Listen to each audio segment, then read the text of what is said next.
हम मीनू झा गोर लगै छी समस्त मिथिलावासी के। एकटा बेटी विवाह गीत लऽ कऽ उपस्थित छी। संग दऽ रहल यऽ श्रीमती नीलम झा। धन्यवाद। जय मिथिला, जय मैथिली।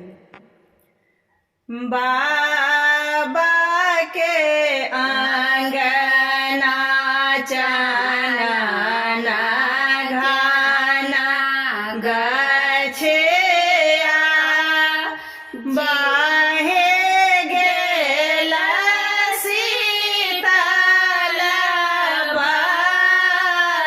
बसात यो झेर झेर बहाए बसात